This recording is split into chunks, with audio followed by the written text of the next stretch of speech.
Suicide Squad, issue 8. Tom Taylor writing with Daniel Sampier on the art. And we have mostly a flashback issue. It's kind of an origin story. For the Wink and Airy. Or the Airy and Wink. Airy and Wink, yeah. Setting up some context. I obviously have some bookends with the other characters interacting with them, because they're telling them the story, basically. And explaining the country and what Ted Cord might be trying to do. That's kind of the start of it, is that Ted Cord's seemingly trying to get to this country, the oil reserve. Badnesia. Yeah, Badnesia. I think I'm kind of with Matt here, actually, and that somehow Harleen's rejuvenated Harley for me. And maybe it's just because Tom Taylor's writing there, but I kind of chuckled a little bit at her getting snacks for the show and tell. Is this the first step to Pete watching the Harley Quinn show? I don't know. I can watch him him hating it. Definitely. I would love to watch Pete watching that show. Yes, yeah, that could be a Patreon thing, like, you know. I mean, so, anyways, just let Tom Taylor do whatever. Like, so at this point, like, he's proven himself with, you know, established characters, and now you have this really sweet origin for Wink and Airy that, man, I don't know, like, it's almost too perfect. Like, I feel like there's a shoe about to drop with one. They set this thing up where her country, like, discovered oil, right? And Deadshot says, well, you just want it to be left alone. Why not just sell it all, and therefore you can be left alone and be rich? You're on a gold mine. In fact, no, you're on something more valuable than a gold mine. Was the I love that line. And she's like, well, because, you know, we're an island and the sea levels keep rising. We didn't want to contribute to climate change. So no, we morally stood our ground, and said no, we don't want that. Yeah. Right. Which I spaced. Go ahead. No, carry on. Oh. I spaced on the Airy being the kid of the president. I forgot about that because that happened first art. It was like the second issue, maybe. Yeah, that was a while ago. Yeah, something like that. I kind of forgot about that, but I do like how that, you know, plays into not just them joining the Renegades and whatnot, but it's a personal. I'm doing this to protect my homeland. Revolutionaries. Right, the revolutionaries. There you go. Yeah. So basically, it's this story how instead of, like, basically she got kidnapped, and her mother never gave in, and she was proud of her mother for not giving up. Let's use the right signifiers, Pete. Sorry. It's they. For the Airy. Oh, sorry. Yeah. That's Taylor's intent, because Wink points it out numerous times. So. Yeah, Wing actually asks if that was correct in this issue. You know, there's a moment where, you know, uses they, and then, you know, looks at the area and is like, "Is that right?" And they're like, "Yeah, they." Yeah, sorry, I didn't mean that. It was just no. We know you didn't mean it, but still, I just wanted to, because I know someone would point that out because it was in the book. So, but as you were. Yeah. So got kidnapped, and basically, because the ransom didn't work, the blackmail didn't work. It was like, well, we'll sell them off for basically metahuman experiments and something, like, or other. They try to break the Airy, and they won't break because, you know, their mom, I guess, is a hardcore president, right? That you can train your kid to not break under torture. Mike. Yes, there's very much we do not negotiate with terrorists vibe going on from the mother there. Yeah. And so, which is pretty badass given that this is her kid, right? Like, that's a pretty badass thing to do. It's like, no, I'm not negotiating with you. Oh man. And then so put them in this thing, put them in this like meta gene thing. And so I did like that their origin comes from this experimentation, basically, to turn them into soldiers or whatever. And just, I like as well that it has a link to the Suicide Squad already, kind of in that they recruit from here, because hey, this is off the Bucks training ground. We see Waller show up, eventually, and take one of the TNTs as we which were they Teen Titans, maybe? I think believe so. Because at first when I saw them, I was like, oh, I know these, and I was like, they've not been in this book, right? And then I think they were in the Teen Titans stuff when they got that big revamp around the 30s or so. Yeah, the art here is obviously very good, but that page where the first takeoff with the wings, the big blue wings and the sun's behind them, and it's the coastline. That page is gorgeous. I mean, obviously you have the lens flare effect that's been added onto it to give it this effect, but it is very effective in what it's doing. Right? It's got this really great visual to it. But it's this kind of sad story, this kind of prison cellmate story, where Wink is able to teleport in the room and forms this friendship, which obviously develops more to the big kiss later on, and they see TNT being taken away, and Wink basically says, "Look, we're going to get out of here, and I'm going to trust you to fly, because I can only teleport so far." We get the whole pizza joke where no one delivers pizza out here, so it's only the frozen one that the guards. It looks pretty good for a frozen one. Best I can do. It does, but it's not delivery; it's DiGiorno. I don't know if you guys got that there. But that's a local takeaway pizza from the store and bake it, but it's so good it always looks like it's delivery. That's what I thought it was. No, every store has their own.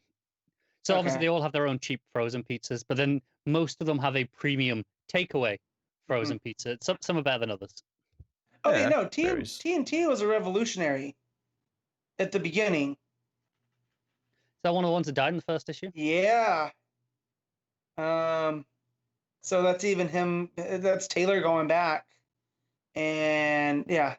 Anyways, because I was like, why is that so familiar? They were the Teens. What was the one in Teen Titans that sounds familiar then? That's made me remind me of that. I don't know. I'll have to go back and check. I have no idea. So, but yeah, so the big great escape happens. Also, we have the sad part actually, because Wing doesn't interfere when Waller's trying to take the kid, and basically says that I don't want them to know I have my powers, because once you have your powers and they know it works, they'll ship you off, they'll sell you to someone, they'll you're expected to be a part of something, and doesn't want that. So it's I thought there was a real sense of tragedy. Speaking of beautiful art, the sunset on the tree with the bandaged wing, all that stuff. Yep. Looked really good. Croc, oh man, doing the stepping on the Airy in just the wing, it's so heartbreaking. Vicious. Yeah. I think it's impressive to me that we have an issue of Suicide Squad where we focus on these two characters that are new to the book, and obviously you hope that books can do this and can introduce new characters and make you care, because if the writing's good, then you'll care about the new characters and they'll be established and they'll mean something, and he's probably going to kill at least one of these two characters off to make us cry by the end of this run. Yeah, that's why I'm worried. That's what I'm worried about. But so many books will try this and it'll be kind of annoying. It's like, oh, we're focused on these weird new characters. The writers try to give these new characters their time, and it doesn't always work. But you get examples. In fact, one of the most annoying ones ever that was good was Scott Snyder's Harper Row issue, because I feel like Harper Row just got abandoned. She's coming back in something. We'll see. She's showing up in something soon. She was in the solicits. We'll see. And I feel like Taylor's really good at this too, because you go back, we always bring up his all new Wolverine, and look what he did with Gabby. Oh, of course, yeah. All right, and Gabby is a brand new character that's now gone on, and I don't know where she stands with the Hickman stuff right now. It's all real weird, but up to that point, it's a generous way of putting it. I'll just add on to the Harper Row thing, is that having some occasional appearances is not the same as capitalizing, because it felt like it was being set up, she was being set up to be capitalized on in that run, and then I agree. It felt like she was going to be the next Robin figure, essentially, or something like that. Yeah, the whole idea of Bluebird, right? Like different than the Robin, but and then just kind of was left to wither. I feel like Snyder really wanted to set those up. He didn't want to play with the toys himself, but he wanted to leave them as options, because he did it with Duke as well. To be fair, for better or for worse, he did set him up and kind of bring him in. And like I said, Harper as well. I don't think he ever had a story to tell with them. I don't think he ever had ideas to play with them. He just wanted to leave something for other people to play with when he was done. Sadly, not enough people have. That's really frustrating though, because to me that's like, I don't know. It feels weird to me, because it was such a good issue. It was one of his best issues even in that run, and to not actually do anything with it, just feels like a weird setup for no payoff to me. But Yes. I mean, if she gets used over the years and kind of becomes a thing, it won't matter in the long run. It'll just be like, oh, she was set up, forgotten about a bit, and we brought back. It'll be no different to any time Morrison grabbed a character and brought them back out of obscurity and became a thing. Given how many characters used to have their own books or now occasionally get obligatory little appearances to appease the fans who still love them, I'm not convinced that Harper Row is going to get any better treatment than those characters who had much bigger legacies. Maybe not. I mean, it's hard to say for sure. You just never know. You never know. It's unlikely, though. I mean, sure. The odds are stacked against her. That's all I'm saying. Anyways, her own creator, Suicide Squad. Her own creator would give her a proper follow-up story. Anyway, yes. So the big escape happens, big kiss. I like the awkward comedy of the other TN team being like, "This is awkward," during the kiss. I don't blame him for that. No, not at all. So yeah, and Harley's reaction to it. Hey, it was a bit depressing in the middle, but what an ending! What an ending! Yeah. Yeah, all good stuff. But of course, the big reveal here is that Ted Kord, seemingly gone full evil, is going to use the TNT, the one that they got, of course, who they've got in like a test tube. The big one. They're going to use the kid to blow up the country. Blow up all the oil reserves. Yeah. But then there's someone else in another tube that we don't get to see. That's true. Yeah, there's a silhouette. Yeah, who does speak? Says someone will stop you. It's only a matter of time. So clearly, this is someone who's a hero or some kind. Right. Well, it's a hero we know. I mean, it probably is because they're teasing who it is. I think the fact that they kept it in silhouette means it's someone we know. Yeah. Yep. What should be Kite Man? Kite Man. It's Kite Man. I'm putting it. My money's on the table. Oh, yeah. Here's my thing with Ted. Look, Taylor. I get it. You want to have your rich people can be real bad, even if they intend good. Actually, I get it. There was a line in this. I guess they called him the most. It was one of the news reports early on. They said he was the last, the only ethical billionaire. And I actually sort of chuckled to myself and went, "Oh, I guess Bruce Wayne's keeping up the charade quite well then. If they think he's a scumbag." Maybe they just think he's a multimillionaire and not a billionaire. Oh, maybe. Right. Yeah. Also, worth noting, he did just lose all his money, so he's just nothing now. I mean, where did the books line up continuity? It's hard to say. I don't know. I don't think about it. Anyways. Yeah. Oh yeah, so Joker's definitely not an ethical billionaire. No. There's a political joke in there, and I'm not going to make it. That is remarkable restraint for you, Matt. Thank you. Yes, we can say I'll that. just say it. He could run for office, and he would probably get the nomination from a certain party. I'm just saying. Anyway, so he gets the military to line up nuclear subs around the island, right? And he wants his island for the oil reserves, and he goes on full on Heisenberg Breaking Bad here. Yet, I still want the reason. Maybe we're gonna get it, but to have Ted Kord, who is this beloved character, and to have it like this, the run's not done yet. Enough faith in Taylor that I do too. That there's a reason. There's something. He wouldn't just be throwing, because this would be infuriating. If this is just Ted Kord's an evil piece of shit now. I mean, no, this is the thing though. That can be the swerve though. The swerve can be that there is no actual swerve. Like if he plays it the right way, the reveal can be that no, he is just this evil, and we'll get some sort of issue exploring how he became this evil. No, Pete. You just saying there like, oh, you'd hate them to leave Harper behind. There's all these characters that get the obligatory thing here or there because people like them. No. This is Ted Kord just making him evil.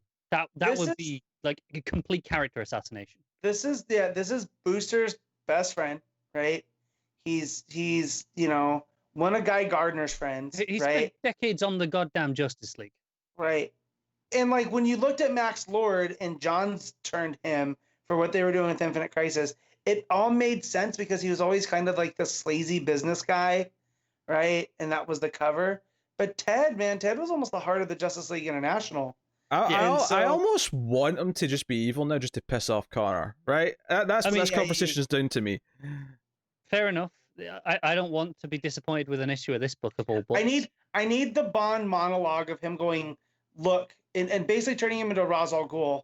Like, look, the Earth's dying. You got to break an omelet, or you got to make an omelet to break a few eggs, right? Can I just break egg to make the omelet? Let me speculate here. Have we ruled out Hush? No. It's not. Come to find out the Cords are also a close family friend of the Elliots, and he was going after the wrong kid. Ted secretly been Tommy Elliot the whole time. As a Hush motivation, he couldn't get Bruce. He tried. I don't know how in continuity that stuff is. He tried being Bruce, and it didn't pull it off that well. It just didn't work in the long run. So now here he took a different billionaire, one that was less in the public eye, a little bit easier to get to. I mean, that would be an interesting story. Forgetting specifics, right? Your options here, if it's assuming Ted's just not somehow an evil, is a master of disguise, which is like Hush, for example, a shapeshifter of some kind. I don't know. I think it's Clayface, but that could be a possibility in normal circumstances. A mind control situation or control of some kind. That's lazy. I don't like that. Given that he's doing this sort of evil talking in front of these characters, it doesn't seem like he's just being forced to do it against his will. No, I would say the fourth thing is context. If this isn't, we're seeing a lot of this. I mean, I know these scenes aren't from our character's point of view, but the book is filtered through these characters. It's their, even these scenes where he's being evil, it's kind of an assumption of that. Necessary evil is what you're saying.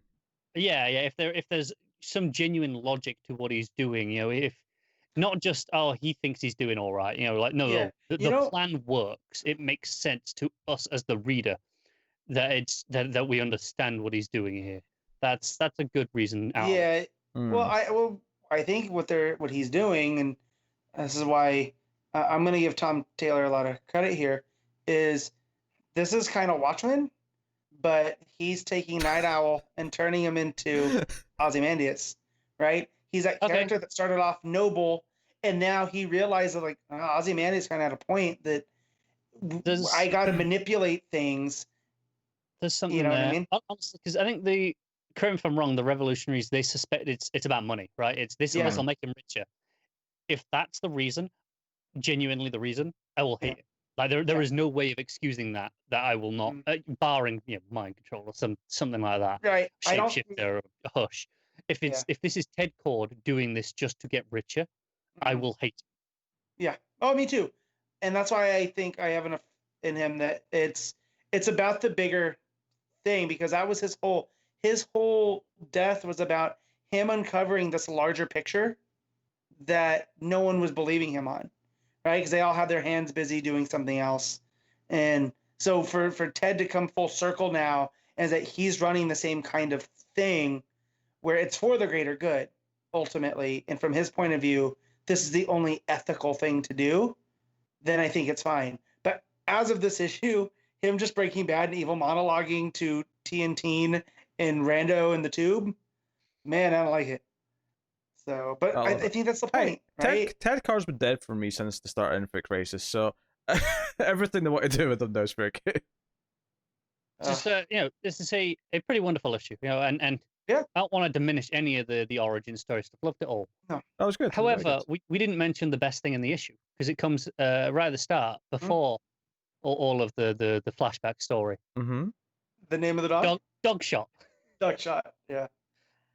That is the best. Oh yeah, it's worth mentioning. Yeah, Deadshot's wife and kid are with them. Yeah. I think we knew that from the last issue. I'm just keeping us up to date, and they're not hearing the story. They're outside playing with Dogshot. Yes. I just realized what's going to happen. Deadshot. We all know he's dying, right? It literally says next the death of Deadshot. Yeah, yes, right? Allegedly. We're going to get a panel of Ted shooting Deadshot that's going to mimic Ted's death. And now Deadshot's going to be that rallying cry. Tom Taylor. Is Deadshot about to become a legacy character? I believe so. Oh yeah, the kid's going to become. She's good. She's Kate Bishop good with the Narrow. So. Yeah. Oh, what's a like a less lethal sounding version of Deadshot that we could call her? Long shot? I don't know. I almost said bullseye, and then I realized that was a bad guy. Can't use that. Can't use that. You know that. I don't know. There you go. Deadeye. Trick shot. Trick shot's not well, bad. Trick shot's also Clint's brother, so Okay, can't have sure. that one. What was the name she took last issue? She had a name, didn't she? Oh, she did. Yeah. I don't remember what it was, but she did have one. Oh, I forgot. Yeah, it was. I remember it being not bad actually. Yeah, I remember thinking it and I'm going, sure oh, it wasn't bad. I'm sure it'll come up. Mm-hmm. If she does indeed don the costume and decides to go into this seriously, joins up with Teen Titans, whatever it may be. All right, it's a very good issue. We ended up debating the Ted Card stuff, but it is a very good issue of the origin that makes me really solidify who these two characters are, makes me like them, and possibly is going to mourn their death when they inevitably die. For the record, live shot. There you go. Live shot. That's all right. Yeah, that'll do. All right, Matt, what are you giving Suicide Squad 8? I'm gonna give this an 8.5. Car? I'm gonna give it a 9. Ooh, positive on this one. Makes a change. Shut up. I'm going to give it the 8.5 as well. To match Matt. So, I don't like Pete matching me this much.